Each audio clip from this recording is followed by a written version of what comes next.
قل أوحي إلي أنه استمع نفر من الجن فقالوا إنا سمعنا قرآنا عجبا يهدي إلى الرشد فآمنا به ولن نشرك بربنا أحدا وأنه تعالى جد ربنا ما اتخذ صاحبة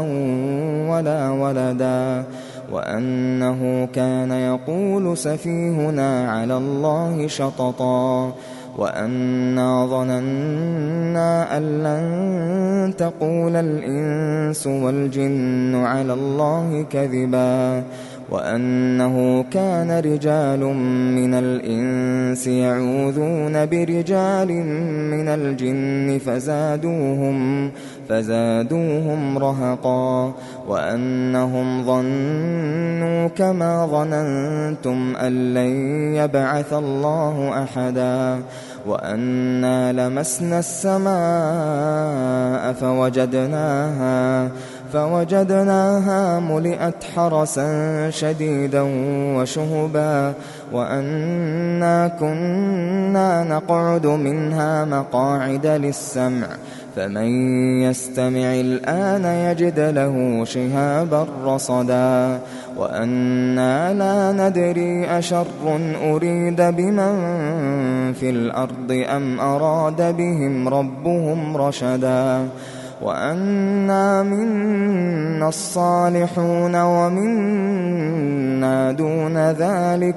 كنا طرائق قددا وأنا ظننا أن لن نعجز الله في الأرض ولن نعجزه هربا وأنا لما سمعنا الهدى آمنا به فمن يؤمن بربه فلا يخاف بخسا ولا رهقا وأنا منا المسلمون ومنا القاسطون فمن أسلم فأولئك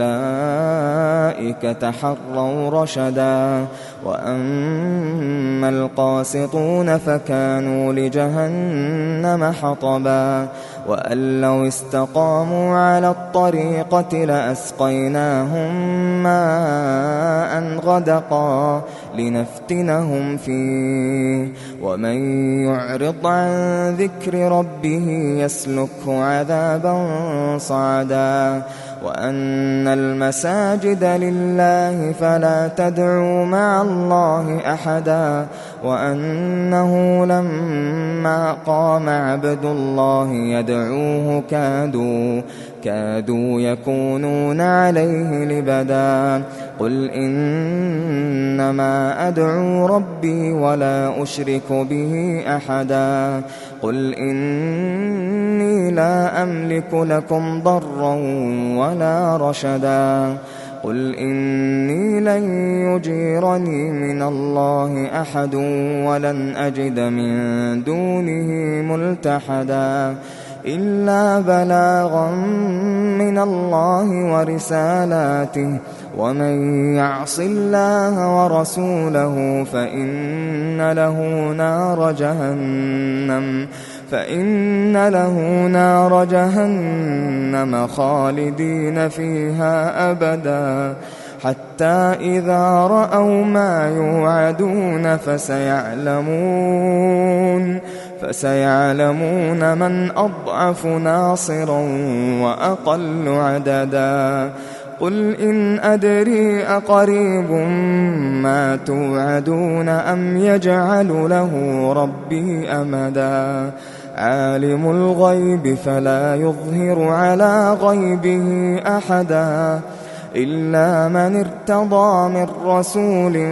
فإنه يسلك من بين يديه ومن خلفه رصدا ليعلم أن قد أبلغوا رسالات ربهم وأحاط بما لديهم وأحصى كل شيء عددا.